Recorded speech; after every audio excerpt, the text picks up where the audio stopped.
سید علی گیلانی ہند مخالف کشمیری تحریک کا پوسٹر بوائے جس نے ہم پاکستانی ہیں پاکستان ہمارا ہے کا نعرہ لگایا۔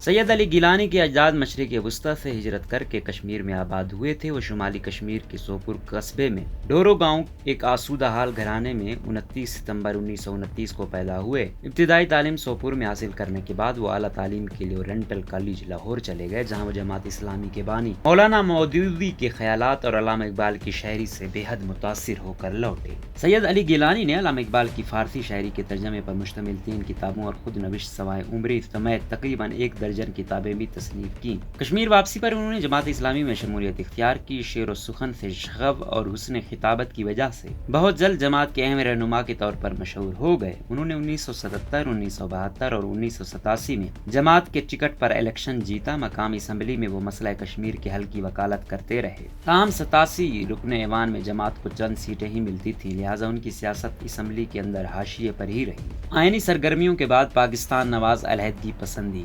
1987 میں گیلانی نے مسئلہ کشمیر کے حل کے حامی کئی پاکستان نواز تنظیموں کے اتحاد مسلم متحدہ محاذ کی حمایت میں الیکشن لڑ کر اس وقت کے وزیر اعلیٰ فاروق عبداللہ کو تاریخی چیلنج پیش کیا۔ تاہم انتخابات میں بدترین دھاندلیوں اور کانگریس کی حمایت سے فاروق عبداللہ اقتدار برقرار رکھنے میں کامیاب ہو گئے اور سید علی گیلانی سمیت محاذ کے بھی امیدواروں نے الیکشن جیت لیا۔ چند سال بعد جب کشمیر میں پاکستان کی حمایت سے ہماگیر مسلح شورش برپا ہوئی اور محاذ کے ایک رکن اسمبلی عبدالرزاق وچروک پراسرار حالات میں مارے گئے تو گیلانی سمیت چاروں ارکان اسمبلی کی رکنیت سے مستعفی ہو گئے۔ ان کے ساتھ روشن خیال پیپلز کانفرنس کے رہنما عبدالغنی لون نے بھی استعفیٰ دیا اور دونوں نے تحریک آزادی کی حمایت کا اعلان کر دیا، لیکن صرف 2 سال کے اندر کشمیر میں گورنر راج نافذ ہوا اور فاروق عبداللہ لندن میں مقیم ہو گئے۔ گیلانی نے مسلح تحریک کی کھل کر حمایت کی اور اسے کشمیریوں کی طرف سے تنگ آمد بجنگ آمد کی مصداق ایک رد عمل قرار دیا۔ انہوں نے کشمیر کو پاکستان کا قدرتی حصہ قرار دے کر مسئلہ کشمیر کو تقسیم ہند کا نامکمل ایجنڈا قرار دیا۔ نظریاتی جنگ 1990 کی دہائی کے اوائل میں ہی گیلانی ایک مقبول عام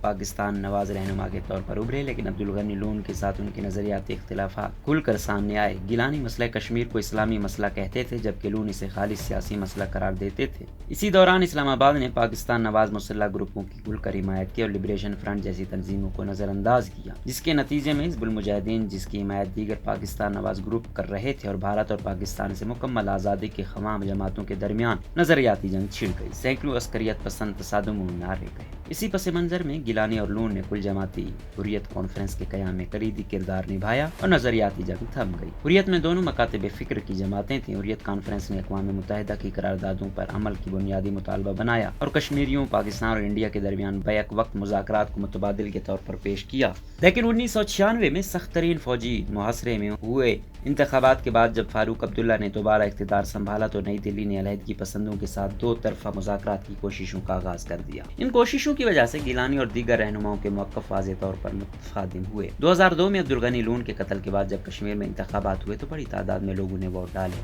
گیلانی نے حریت کی اس وقت کی قیادت پر الزام عائد کیا کہ اس نے الیکشن بائیکاٹ میں سنجیدگی نہیں دکھائی۔ اسی اختلاف پر وہ اپنے حمایتوں سمیت حریت سے الگ ہو گئے اور حریت کانفرنس کے سربراہ بن گئے۔ اس کے بعد گیلانی کا دھڑا ہارڈ لائن یعنی سخت گیر کہلانے لگا اور میر وائز کی سربراہی والا دھڑا ماڈریٹ یعنی اعتدال پسند قرار دیا گیا۔ نہ جھکنے والا گیلانی امریکہ پر 9/11 حملوں کے بعد پاکستان کی خارجہ پالیسی آزمائشی دور سے گزر رہی تھی۔ ملک کی کمان فوجی حکمران پرویز مشرف کے ہاتھ میں تھی اور امریکہ نے پاکستان کو دہشت گردی مخالف جنگ میں حلیف بنا لیا تھا۔ اسی اثنا میں نئی دلی نے بھی حریت کانفرنس کے ماڈریٹ قیادت کے ساتھ پینگیں بڑھانا شروع کر دیں۔ اٹل بہاری واجپئی اور منموہن سنگھ دونوں کی حکومتوں نے حریت قیادت کے ساتھ مذاکرات کے کئی ادوار کیے، لیکن ہر بار گیلانی ان مذاکرات کو فضول مشق اور وقت گزاری سے تعبیر کرتے رہے، جس کی وجہ سے ان مذاکرات کو عوامی حمایت حاصل نہ ہو سکی۔ مذاکرات کی مخالفت پر دلی میں اکثر حلقوں نے گیلانی کے اعتراض کو پاکستانی کارستانی بتایا، لیکن جب مشرف نے اقوام متحدہ کی قراردادوں کو کنارے کر کے مسئلہ کشمیر کے حل کا 4 نکاتی فارمولہ پیش کیا تو سید علی گیلانی نے اس کی بھی مخالفت کی۔